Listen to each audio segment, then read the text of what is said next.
En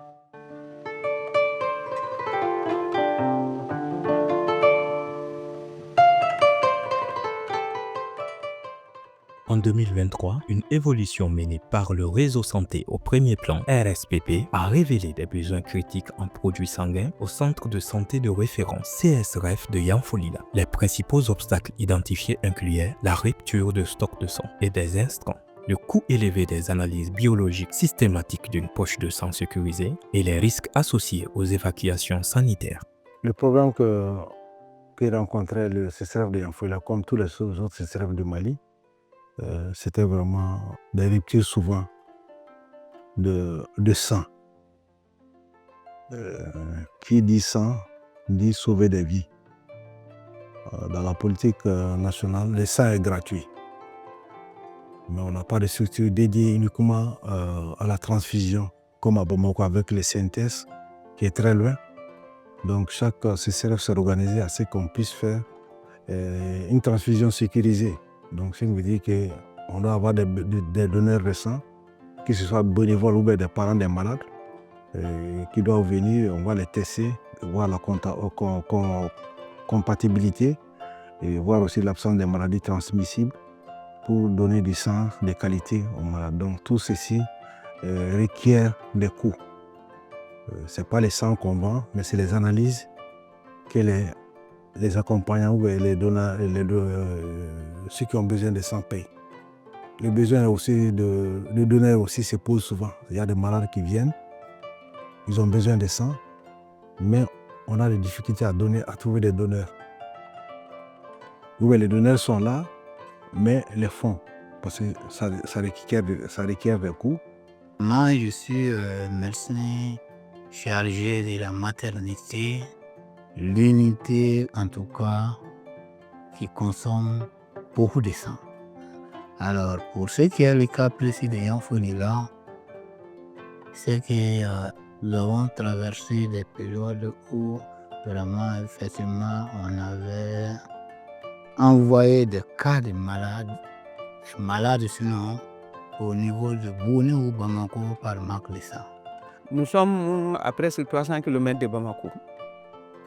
Avant, à Yanfolila, ici, si tu avais des gens ou bien tu avais un malade qui avait besoin d'être transfusé, c'était la croix et la bannière. Il fallait d'abord aller dans la ville, trouver des gens qui étaient prêts à donner, en tout cas, leur sang. Soit tu étais obligé de dépêcher quelqu'un jusqu'à Bamako pour aller chercher quelques poches de sang. Et pendant ce temps, la personne en détresse avait toutes les chances de mourir. Pour répondre à ces défis, le RSPP a lancé le projet Initiative 3.0 en mois de juin 2024 pour 12 mois qui stipule 0 décès dû à un manque de sang, 0 évacuation pour manque de sang, 0 rupture d'approvisionnement en sang. Ce projet est venu vraiment à point nommé. En 6 mois, ce que ce projet a fait est vraiment colossal. On se voit vraiment soulagé psychologiquement, moralement, parce que ce besoin ne se pose plus. Ce projet a pris en charge les réactifs. Tout ce qu'il y a comme intrant qui rentre dans la transfusion, le projet a pris en compte. Donc, on ne se voit plus confronté aux besoins, comme on dit là, au manque d'argent chez les patients. Donc, les patients aussi, rapidement, ils ont du sang qui est disponible. Rapidement, les besoins sont couverts. En plus du fait même de faire de la sensibilisation pour que les gens puissent comprendre qu'est-ce que c'est que le sang, à quoi sert la transfusion, et tout le monde doit s'impliquer pour sauver des vies. Il n'y avait pas de réseau de donneurs bénévoles de sang. Et grâce au projet, on a une coordination du cercle par rapport aux donneurs bénévoles de sang qui est déjà créée.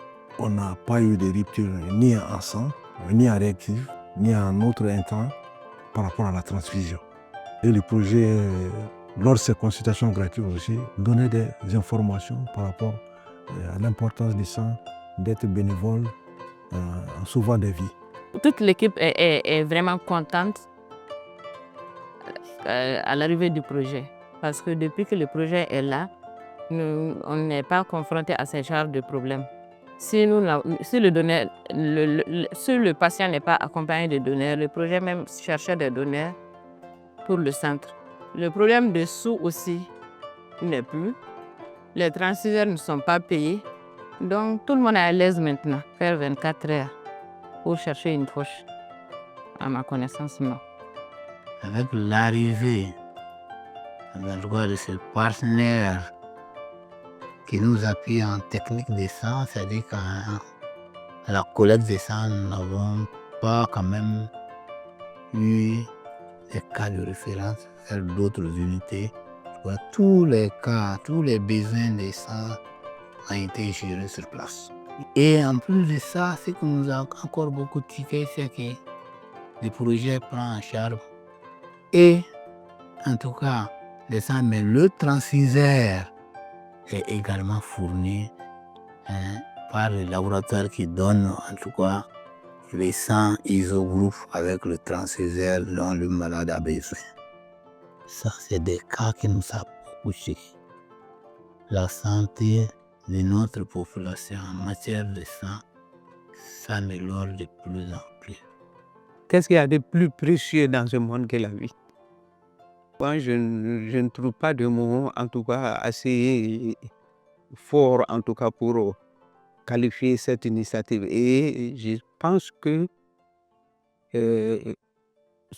ça profite et ça doit encore continuer à profiter. Il y a des vies qui ont déjà été sauvées. Ce projet doit être prolongé, pérennisé jusqu'à l'infini, si je peux m'exprimer ainsi. L'impact est visible. Parce que quand on voit au niveau du CCRF, personne d'autre de la population n'est transféré, n'est quand même admis à Bougouni ou bien à Bamako à cause de à cause de ça, la transfusion sanguine. Tout ça, ça s'est fait aujourd'hui sur place. Ça, c'est l'avantage énorme en termes de coûts et aussi en termes de prise en charge rapide des patients. Ce projet est entièrement financé sur fonds propres du RSPP à ce jour. Pour sa pérennisation et son renouvellement pour une deuxième année, nous lançons un appel aux bonnes volontés, aux philanthropes et partenaires techniques ou financiers. Je pense que le projet a déjà commencé en pensant à l'après-projet, en créant des coordinations de donneurs bénévoles de sang et en sensibilisant la population à donner du sang et à comprendre l'importance du sang. Ceci a même contribué même à améliorer la fréquentation des différents services. Donc, on pense quand même qu'avec les travaux déjà abattus, les résultats déjà obtenus, notre souhait, c'est que ce projet continue et on lance un appel à tous les bonnes volontés, et les ressortissants, les ONG et d'autres partenaires qui peuvent appuyer ce projet pour que ce soit de longue durée pour sauver des vies. Ça, c'est notre souhait. L'appel que je peux lancer aux bailleurs, c'est de continuer à nous aider pour que ce projet-là puisse être pérenne. Puis, en tout cas, l'amélioration de la prise en charge par la disponibilité du sang, vu la satisfaction permanente également de nos besoins en sang, donc ce projet, en tout cas, si ça ne tient qu'à nous, sinon, je vais dire à moi, personnellement, ce projet doit continuer pour nous permettre d'avoir, en tout cas, permanemment le sang. Un grand V pour qu'on puisse continuer ensemble. On souhaite que le projet ait, en tout cas, un financement. Un grand partenaire pour encore, en tout cas, nous appuyer. De soutenir ce projet.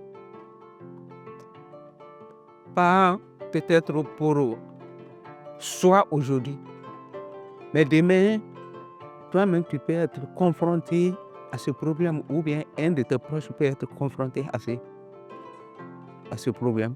Donc, c'est en quelque sorte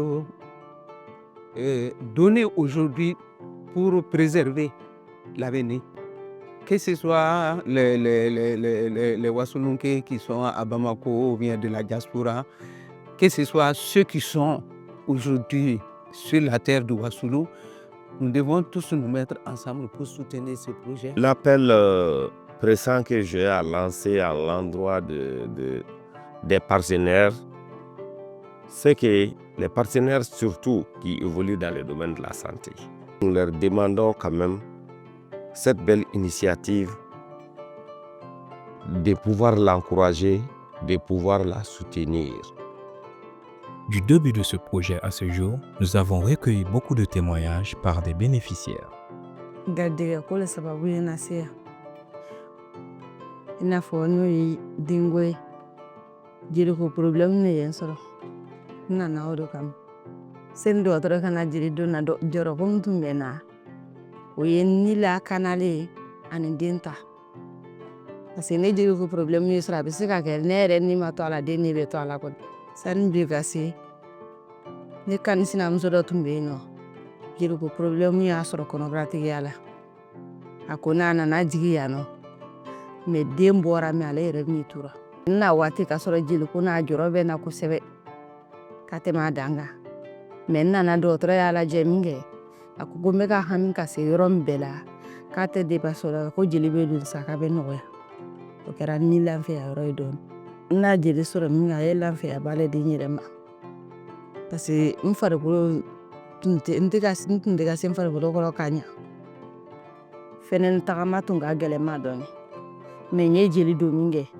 farikolo lafiyala sisan tagama nɔgɔyara n ma kumakan bɛ n bolo ka ɲɛsin o projet ma ala ka baara ta ɲɛfɛ ala ka yiriwa don baara la a kana dan kalo 1 ni kalo 2 ko ma a kana dan hali san 1 yɛrɛ ko ma. L'initiative des 3-0 a déjà eu un impact significatif à Yanfolila, sauvant des vies grâce à un meilleur accès aux produits sanguins et à des services de santé améliorés. Cependant, pour poursuivre ce travail essentiel et élargir nos efforts, nous avons besoin de votre soutien. Chaque action compte et ensemble, nous pouvons garantir qu'aucune personne à Yanfolila ne soit confrontée à la menace de perdre sa vie en raison d'un manque d'approvisionnement en sang.